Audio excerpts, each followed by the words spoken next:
ഞാൻ ശരിക്കും പറഞ്ഞാൽ ലോകത്തിൻ്റെതായ സുഖങ്ങളിലും സന്തോഷങ്ങളിലും മുഴുകി അതിൽ നിന്നും പാപത്തിലേക്ക് വീണ് നശിച്ച ഒരു വ്യക്തിയായിരുന്നു. അങ്ങനെ കൂട്ടുകാരന്മാരിൽ നിന്ന് ഞാൻ വളരെയധികം സന്തോഷവും ലഹരികളിലും പല മേഖലകളിലും ഞാൻ മുഴുകിയിട്ടുണ്ട്. ഞാൻ എന്തിനൊക്കെയോ ആഗ്രഹിച്ചായിരുന്നു എനിക്ക് എപ്പോഴെങ്കിലും സന്തോഷം കിട്ടുമെന്ന്. പക്ഷേ ഇവരിലേക്കാണ് ഞാൻ നോക്കിയിരുന്നത്. ഞാൻ ശരിക്കും പറഞ്ഞാൽ അവരെ ഞാൻ വിട്ടുകൊടുത്തുകൊണ്ട് അവരെന്നെ എങ്ങനെയെങ്കിലും ജീവിതം മുന്നോട്ട് കൊണ്ടുപോകട്ടെ എന്ന് ഞാൻ ചിന്തിച്ചുകൊണ്ടിരിക്കുകയായിരുന്നു.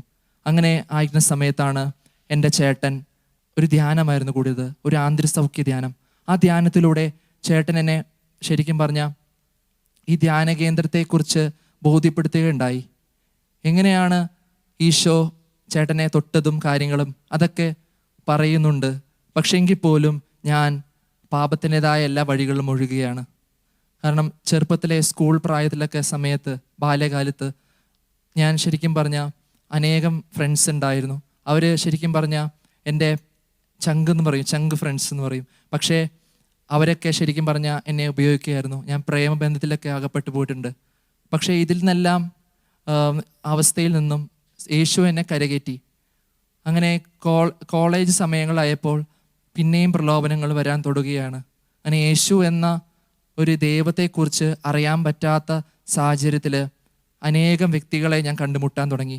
നിരക്ഷരവാദികളായ അനേകം മതസ്ഥരായ അനേകം വ്യക്തികളിലേക്ക് അവർ എന്നെ പല കാര്യങ്ങളും പറഞ്ഞ് പരത്തിയിട്ടുണ്ട്. അതൊക്കെ ഞാൻ വിശ്വസിച്ചുകൊണ്ട് ജീവിച്ച് ഞാൻ എൻ്റെ എല്ലാ പാപത്തിലേക്കും ഞാൻ മുഴുകി. അതിനിടയിലാണ് ചേട്ടൻ എന്നെ ഒരു വിവരം പോലും പറയാണ്ട് എന്നെ ധ്യാനകേന്ദ്രത്തിൻ്റെ ഗേറ്റിൻ്റെ ഫ്രണ്ടിലേക്ക് കൊണ്ടുവന്നെത്തിച്ചത്. അങ്ങനെ അവിടെ ചെന്ന് ധ്യാനം കൂടിക്കഴിഞ്ഞപ്പോൾ പ്രിയപ്പെട്ടവരെ, ആദ്യത്തെ ദിവസവും രണ്ടത്തെ ദിവസവും വളരെ ബുദ്ധിമുട്ടായിരുന്നു. നമുക്ക് പ്രാർത്ഥിക്കാനോ ഒന്നും പറ്റുന്നില്ല. പക്ഷേ മൂന്നാമത്തെ ദിവസമാണ് എൻ്റെ കയ്യിൽ നിന്നെല്ലാം പോയത്. മൂന്നാമത്തെ ദിവസവും ആന്തരിക സൗഖ്യ ആരാധന എന്നൊരു ദൈവിക ശുശ്രൂഷ നടക്കുന്നുണ്ടായിരുന്നു. അവിടെ അന്ന് വൈദികർ നയിച്ച ആ ആന്തരിക സൗഖ്യ ആരാധന എന്നെ വളരെയധികം സ്പർശിച്ചു. ഈശോ എന്നെ തൊടുകയുണ്ടായിരുന്നത്. കുറച്ച് കഴിഞ്ഞപ്പോൾ പ്രിയപ്പെട്ടവരെ അവരെന്നോട് നിർദ്ദേശം പറയുന്നു, ഈശോയെ നോക്കാൻ പറയുന്നു. അരളിക്കായ ഈശോയെ നോക്കാൻ പറയുന്നു. അത് ഒരു അരളിക്കയായിരുന്നില്ല പ്രിയപ്പെട്ടവരെ. ഞാൻ അരളിക്കയെ നോക്കിയപ്പോൾ കണ്ണുകളടയ്ക്കാൻ പറയുന്നു. കണ്ണുകൾ അടച്ച് തുറക്കുകയും ചെയ്യുന്നു.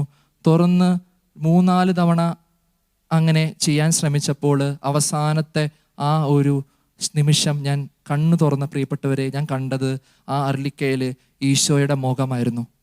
ഞാൻ ഇതുവരെ കാണാത്തതും ആ ഒരു സ്നേഹത്തിൻ്റെ ആ ഒരു ഫീലിംഗ് അനുഭവിക്കാൻ പറ്റാത്ത ഒരു സന്തോഷത്തിലേക്ക് ഞാൻ അങ്ങ് വീണു.